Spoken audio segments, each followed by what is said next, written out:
The goal for this video is to factorize monoquadratic expressions using a variety of strategies. The learning objective is to factorize monoquadratic expressions. You need to know what a quadratic expression is, what factorizing is, and how to find factors of a number.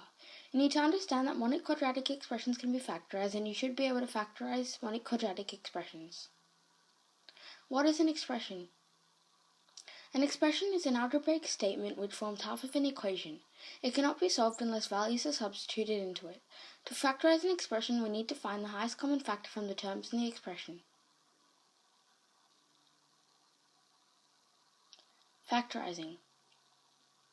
Factorizing is the opposite of expanding algebraic expressions. It involves finding highest common factors between terms part of an algebraic expression.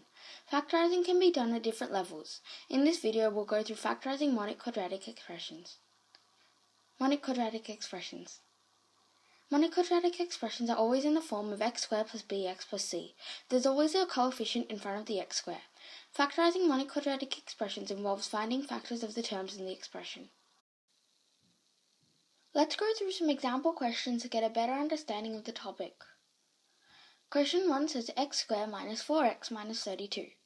To factorize this, we need to find the two terms that multiply to give negative 32 and add to give negative 4. We know that one of these terms must be positive and the other negative, as the answer that we're getting after multiplication is a negative. And we also know that the bigger number must be the negative number, as the answer that we're getting after adding is negative. Now let's look at the factors of 32. We have 1 and 32, 2 and 16, and 4 and 8.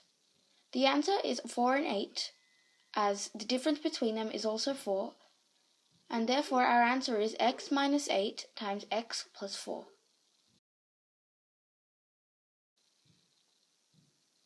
Question 2 says x squared plus 8x plus 12. We use the same rule and find the factors that multiply to give 12 and add to give 8. Both of these factors must be positive, as the multiplication answer is positive and so is the addition. Now let's look at the factors of 12. We have 1 and 12, 3 and 4, 2 and 2 and 6. Therefore, our answers must be 2 and 6, as they add up to give 8. And our overall answer is x plus 2 times x plus 6.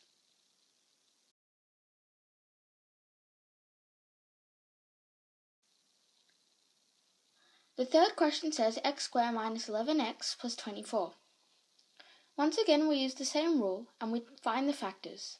This time, we know that both our numbers must be negative, as our multiplication answer is positive and the addition answer is negative. Then we look at the factors of 24. We have 1 and 24, 2 and 12, 3 and 8, and 4 and 6. Both these numbers must add up to give 11, and therefore we know our answer is x minus 8 times x plus 3. Question 4 says 2x squared plus 17x plus 21.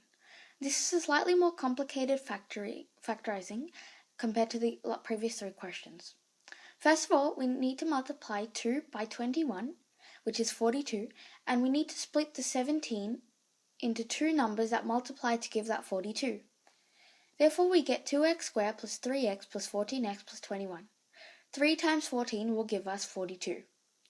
Now that we have four different terms, we can do 2 and 2 and factorize each one separately. For the first one, we will get x brackets 2x plus 3, and for the second one, we'll get 7 brackets 2x plus 3.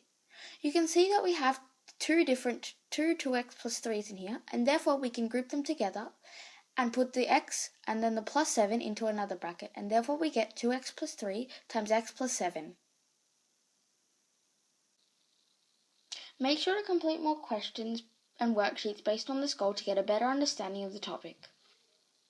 Thanks for viewing.